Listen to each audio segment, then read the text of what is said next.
दोस्तों, ऋग्वेद, यजुर्वेद, अर्थवेद और सामवेद ग्रंथों के बाद महाभारत को 5वें ग्रंथ के रूप में देखा जाता है।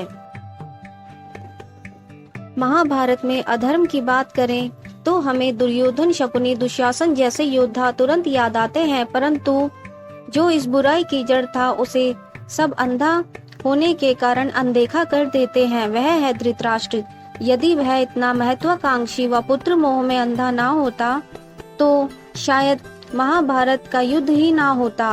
धृतराष्ट्र को अपने 100 पुत्रों को खोना पड़ा, परंतु इसका कारण पांडवों से छल व द्रौपदी का भरी सभा में अपमान होने के साथ साथ धृतराष्ट्र के पूर्व जन्म के किए गए पाप कर्म भी थे। आइए जानते हैं।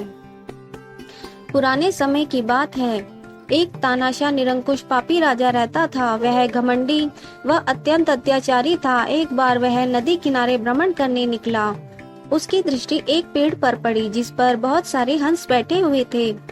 उस दुष्ट राजा ने केवल अपने मजे के लिए उस पेड़ पर जलता हुआ जाल फेंक दिया, जिससे 100 हंसों की मृत्यु हो गई और जो जाल से निकल गए वह अंधे हो गए और 50 जन्म लेने के बाद वो राजा धृतराष्ट्र के रूप में जन्मा।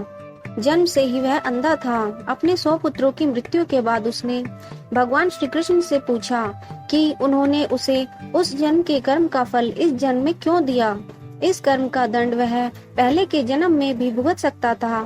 तब भगवान श्री कृष्ण जी ने कहा कि बीते जन्मों में उसके पास इस पाप के दंड के अनुसार खोने के लिए इतना नहीं था जिससे उसके पाप का भुगतान हो सके।